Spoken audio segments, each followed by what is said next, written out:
Hello and welcome to the BC Michigan Tech Help Show. I'm your host, Craig Chamberlain, and we are talking about the news today. I'm kind of going crazy because my Comcast internet is down, which means that I'm basically at home ripping out my hair, doing the best I can to survive off of my phone. Thank you for at least having phone over the internet. So at least in the meantime, I can film some stuff and talk about some news.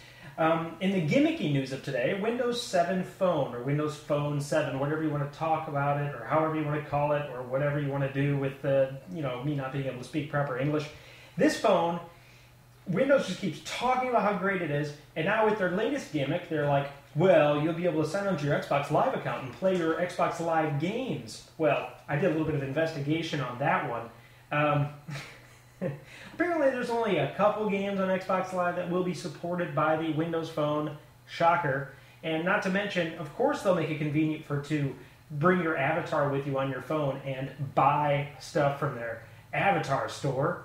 Yeah, this is not really what we were going for here. When you say we'll be able to play our Xbox Live games on our phone, we thought you meant real games. So, no thank you. No thank you, Windows Phone 7.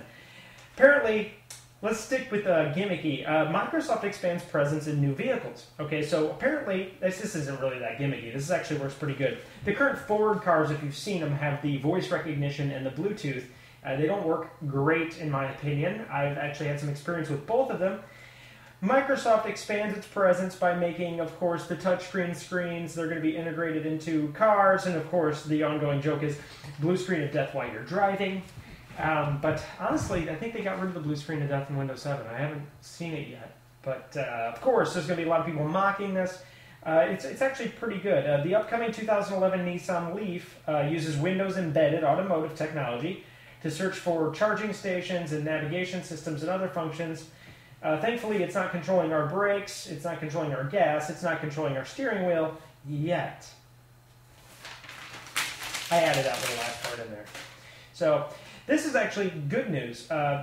Some major companies and major players in the social media, if you don't know what the social media world is, the social media world is like Twitter and YouTube and, the people trying to get all these social networks tied together. And I'm a fan of it. I think they're working out quite well so far for being relatively new technology.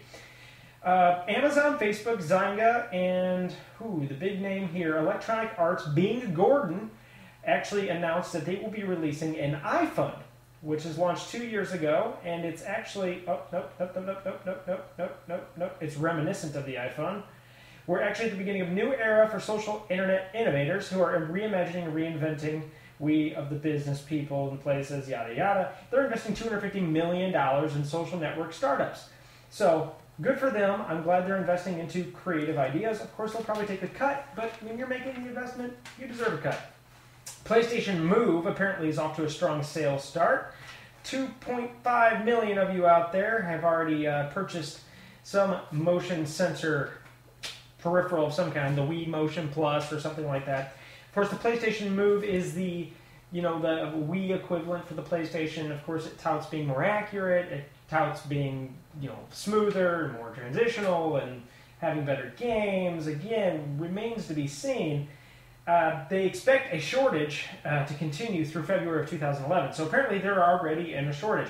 Now, I honestly think companies do this intentionally. They do not make enough of their product because they want there to be a shortage because it spikes demand. The Nintendo Wii did this for their debut of the Wii, and you couldn't find one for how long was it? Like 3-4 months? You could not find a Wii. What did that do? It actually just got people more and more excited about getting one. People were desperate. You could see it for sale on eBay for like $300, $400 a piece, and that actually drummed up excitement and marketing. I wouldn't be surprised if the PlayStation Move was doing a similar strategy. And of course, the Kinect, which is the Xbox equivalent with 19 games we talked about before, and the PlayStation Move make the Toys R Us hot holiday list. And yes, this is a nice little trick for you guys who ran out of printer paper. You can print on standard line paper. It might, pull in two pieces of paper at a time, but when you're desperate and in a crunch, that's a good strategy.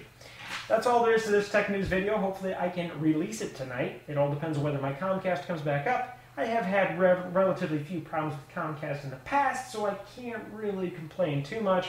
I just hope they get it taken care of. So stay tuned, and hope you're enjoying the Faster 7 series. If you have any questions, swing by the forum, and I hope you Stick around.